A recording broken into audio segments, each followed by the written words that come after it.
Good day, everyone. In this session, we will discuss ethical leadership. So, what it is, its impact on organizations, and how it shapes a positive work culture. So, what is ethical leadership? Ethical leadership is not just a buzzword. It is a guiding principle that shapes the core of successful organizations.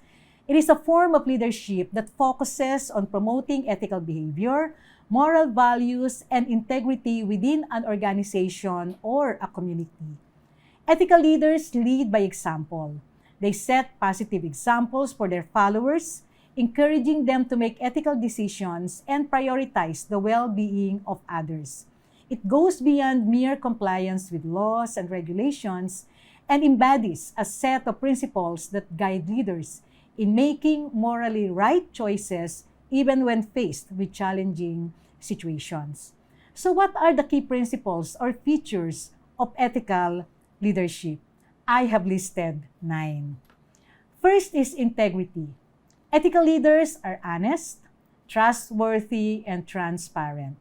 They adhere to strong moral and ethical principles, and their actions are consistent with their words. Integrity forms the foundation of ethical leadership. Second is respect for others or respect for diversity. It is common for an organization to have constituents of diverse background, beliefs, and culture. In fact, that enriches the environment of an organization. Ethical leaders respect the dignity and worth of every individual. They value diversity and treat all people, regardless of their background, beliefs, or status, with fairness and kindness. Third is compassion and empathy.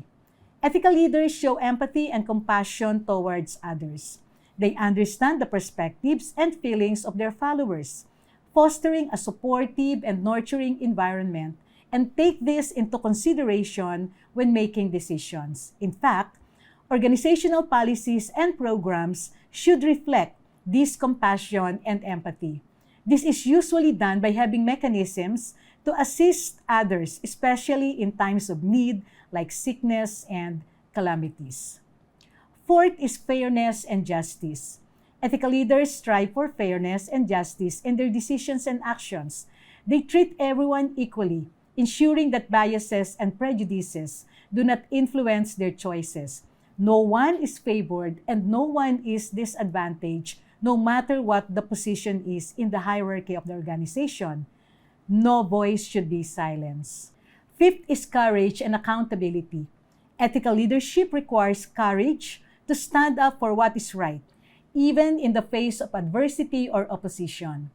Ethical leaders are willing to take risks to uphold moral principles and confront unethical practices. They hold themselves accountable for their actions and decisions, and they take responsibility for both their successes and failures, setting a high standard for personal responsibility within the organization. Sixth is humility. Ethical leaders are humble and open to feedback. They listen to what others can recommend and open to considering the recommendations from colleagues. They acknowledge their limitations and mistakes, fostering an environment where others feel comfortable admitting their own errors and seeking improvement. Seventh is being socially responsible and sustainability grounded. Ethical leaders don't just act and decide for the present. Instead, they consider the potential impact and long-term consequences of their choices and decisions on all stakeholders, the environment, and society as a whole. They recognize their responsibility to contribute positively to society and prioritize sustainable practices and social responsibility. These also include weighing the moral implications and striving to make decisions that align with ethical principles. 8 is promoting collaboration and teamwork. Ethical leaders understand the power of collaboration and teamwork and empower their team members, providing them with the tools and resources needed to excel. By nurturing a culture of openness, they create an atmosphere where innovative ideas flourish. And ninth, last but not the least, be inspiring and be a role model. Ethical leaders inspire and motivate their followers through their ethical behavior and actions. They serve as role models, demonstrating the values and principles they expect others to uphold.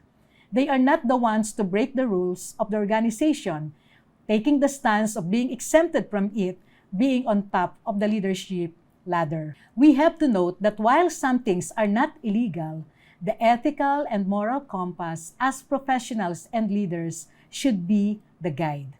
So what is the impact of ethical leadership on organizations?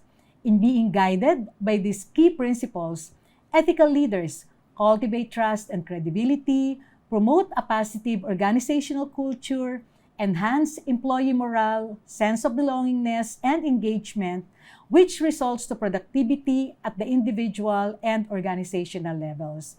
It encourages innovation and creativity as everyone feels comfortable in expressing their ideas and suggestions. Employees are inspired to contribute. Support long-term success as the result of sustainable practices can enhance the organization's reputation. It also improves decision-making and problem-solving process even when faced by complex challenges. It enhances stakeholders' loyalty and support, reduces legal and reputational risk, promotes social responsibility, and giving back to the society, especially in addressing societal issues. It encourages ethical behavior across levels and promotes resilience, agility, and flexibility, especially during crisis. Ethical leadership also shapes a positive work culture through the following: setting the tone by role modeling, establishing trust and transparency by having a safe and trustworthy environment, fostering collaboration and teamwork, which is also facilitated by respect for diversity, promoting accountability for actions, which implies that individuals at various levels should exercise this, encouraging employee well-being by putting in place mechanisms to make possible the work-life balance, emphasizing learning and growth and providing opportunities and supporting personal and professional development, nurturing diversity and inclusion through inclusive practices, which can result in creativity, innovations, and sense of belongingness for every member of the organization, encouraging and setting ethical decision-making as the norm to be observed by everyone in the organization, and sustaining organizational values, hence making ethics as culture of the organization. In conclusion, it is important to also remember that ethical leadership is not a destination. It is something which should be ingrained to who we are. Let us also take note that we are leaders in our own rights, probably at different levels, hence ethical leadership is expected from everyone in the organization. Thank you and good day to everyone.